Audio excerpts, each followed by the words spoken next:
mother's love.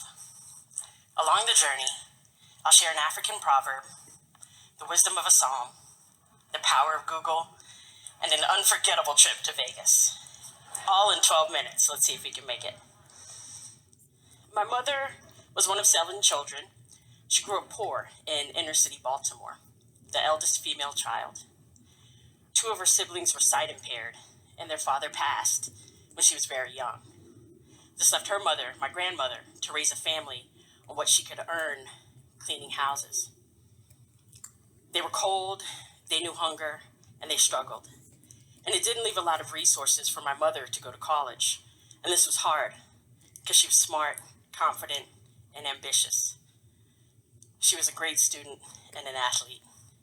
But she saw how hard her mother worked, and she was determined to make these setbacks a setup for her comeback.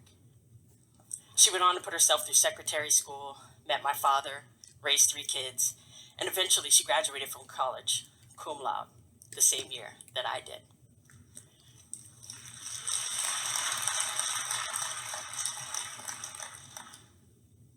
My mother carried herself like royalty. And she did something for me and my siblings that was so simple, yet so remarkable that it continues to reverberate throughout my life. She gave us the gift of a mantra. When we were little, she would say it to us. As we grew, with us. And eventually, she taped it to the inside of the bathroom mirror as a daily reminder for us to say it to ourselves. And we did. We rolled our eyes when we did it as teenagers, but we did it. My mom looked at me as a little girl and she said, "Baby, repeat after me. I can do anything. I am smart, I am loved, and I can learn." And I believed her. So armed with a mother's love and the gift of her mantra, I dreamed big. I attended my dream school, UVA. I was admitted to a prestigious business program. I landed a job with a Fortune 100 company 2 years before I graduated with my master's degree. I traveled, married my high school sweetheart, and bought my first house. Mom was right. I could do anything. I was smart. I was loved. And I could learn. Then, in my late 20s, my marriage disintegrated. My heart ached so badly that first year I thought that I would die. The second year, I hoped that I would die. But by the 3rd year, I realized I am not going to die. So how do I get up and get on with it? I still believed in my mother's mantra, but I didn't feel so smart. I certainly didn't feel the love, and I wasn't sure what I was supposed to learn. It was at this low point that I connected with the 23rd Psalm. You know the one. "Yea, though I walk through the valley of the shadow of death," which is terrifying when you focus on the valley of the shadow of death. Who wants to go there?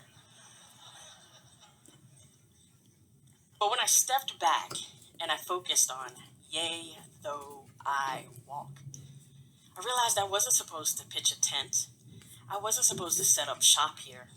I was supposed to keep it moving, one foot in front of the other. And I had been. Through those years of sorrow, I had been walking, and I was ready to come out of the valley. I could do anything. I was still smart. I was still loved, and I could still learn. I was curious and a bit of a nerd, so I decided to Google what are the worst things that could happen to me.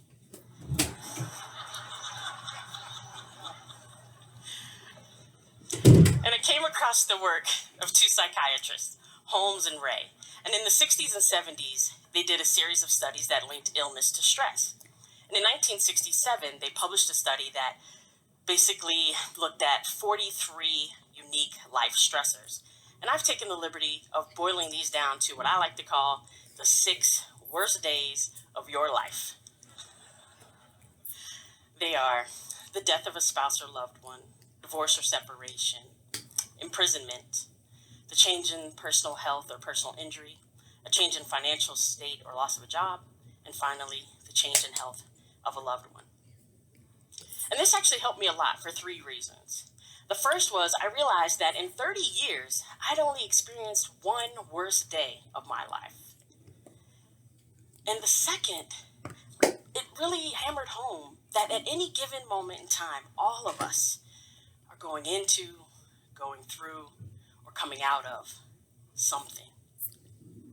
And finally, I was incredibly comforted by the notion that there was literally nothing that could happen to me that a millennia of humanity hadn't already survived. It's what we do. There's an African proverb I love, and it says, when you're dancing with joy, sorrow lies asleep in the other room. Also potentially